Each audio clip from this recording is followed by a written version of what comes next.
Are the New York Giants prepping for life after Daniel Jones? Could he be benched coming up soon? We're going to break that down on today's show as the New York Giants have worked out a veteran quarterback. And why would they do that? My question to you, though, before we dive into it and I share my opinion on what the Giants should do with DJ, I want to hear from the real ones. What do you think? Should the Giants bench Daniel Jones? Y for yes and for no. Let me know what you think.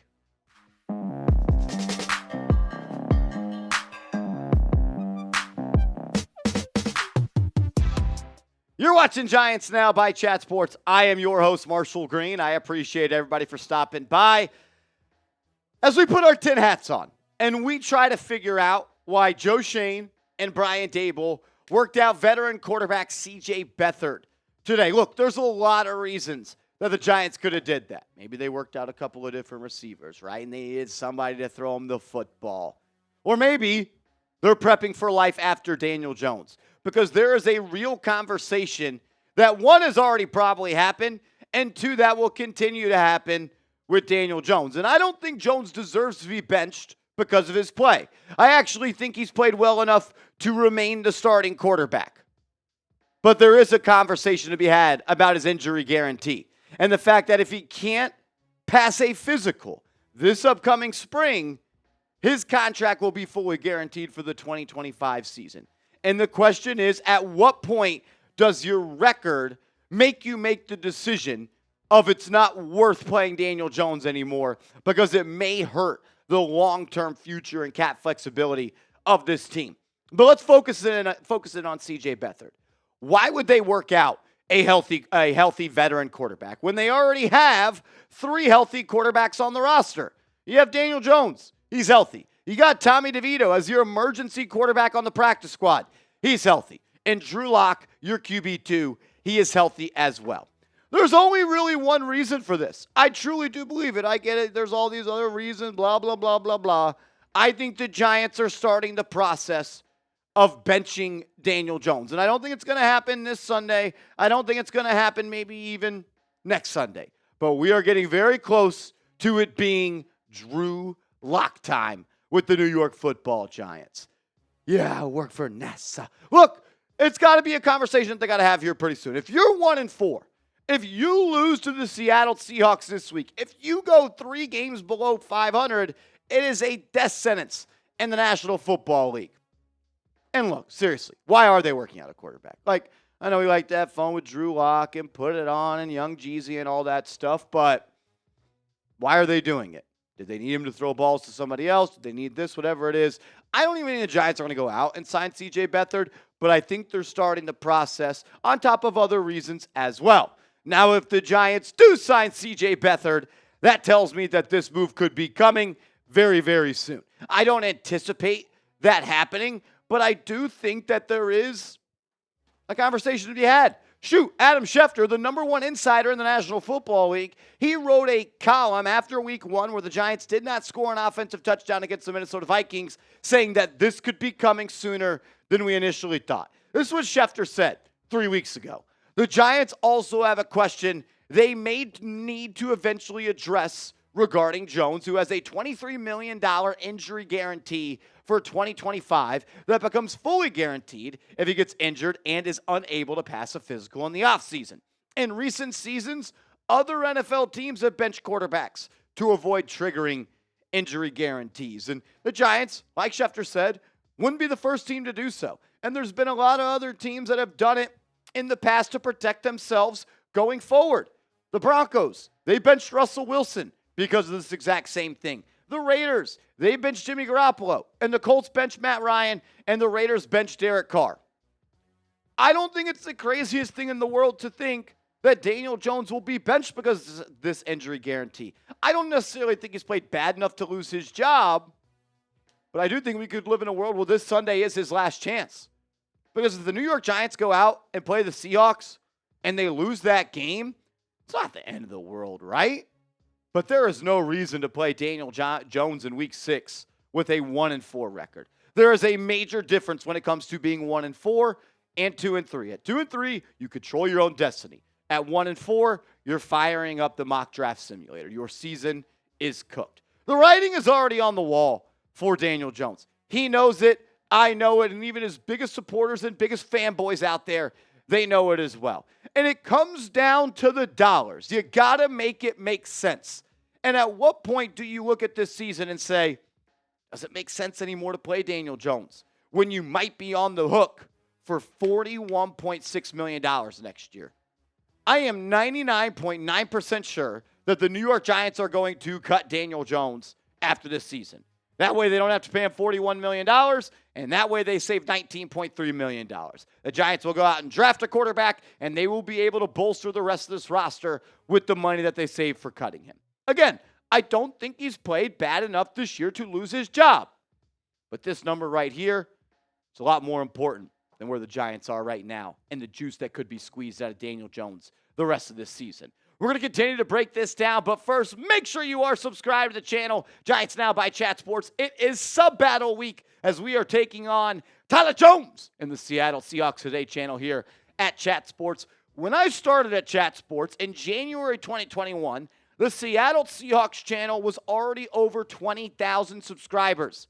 Giants Now did not start posting videos until the 2021 NFL season.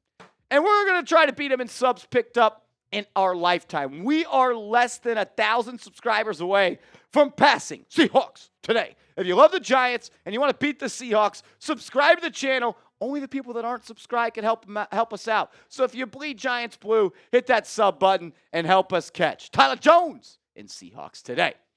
C.J. Beathard or not, this convo is not going anywhere. It is only going to pick up more momentum, and it is only going to pick up more steam.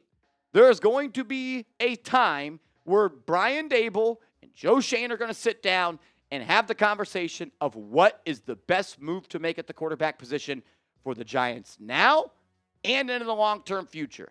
I'm going to make the case, though, that the Giants should do it right now and play Drew Lock, because the way that they're running the offense, I think Drew Lock can be more successful than Daniel Jones. That's around the corner, but first I got to give a major shout-out to today's sponsor, Game Time. If you're looking to buy last-minute tickets to go watch the Giants this year, and maybe you want to save $20 off your purchase, download the Game Time app, create an account, use that promo code CHATSPORTS, CHATSPORTS, and you're going to get $20 off your first purchase where terms do apply. Game Time is the best ticketing app on the market. You get the best seats for the lowest prices guaranteed. The app will actually alert you when the best deals are going on. And make sure you take advantage of the two features that they offer that help you get the best deal. One, Game Time Picks. It makes it that much easier to go see your favorite team play. And the all-in pricing feature. That way you don't get hit with hidden fees when you get to checkout.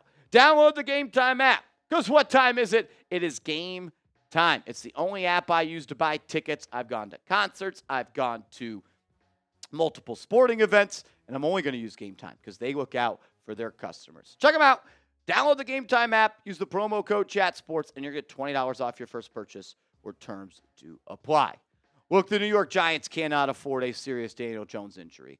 And it's not because it would take their season and throw it into a lake. No, it's because it might hurt the long-term future and the 2025 and the 2026 New York Giants. And I think at this point, maybe making those future New York Giants teams should be the number one priority. Look, a couple more wins isn't worth a $41.6 million cap hit next year for the New York Giants. Whether you're 3-14 with Drew Lock or 5-12 with Daniel Jones, it does not matter, especially if you're going to have a fully guaranteed contract next season. And honestly, I want to see Drew Lock in this offense. I know there's going to be a lot of people, Marshall, you don't know what you're talking about. Daniel Jones has been good this year. Can't be that good. Giants have played 4 games. They haven't scored a touchdown in 2 of them.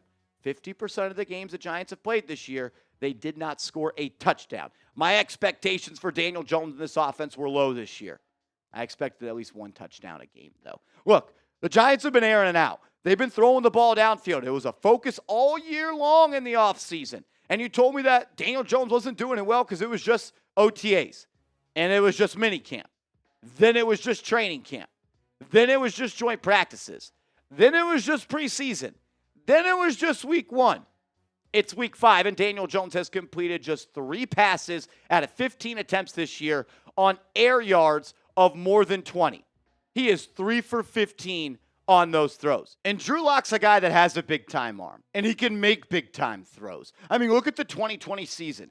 He had 30 big-time throws. Daniel Jones has 64 career big-time throws across 5+ seasons of starting in the National Football League. Daniel Jones's big-time throw percentage is 2.9.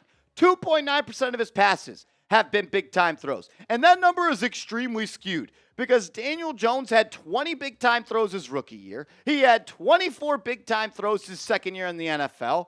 And since then, in the last 4 seasons, he has 20 big-time throws. Look, Locke, not the most accurate deep ball passer either, but I think he's got a bigger arm. I think that's been proven. And after watching Daniel Jones now for his entire career, he's a different quarterback than he was when he started his career. I don't know if it's the neck injury. I don't know if it's because he's still working back from that ACL, but his long ball, it is gone. Daniel Jones's arm is shot.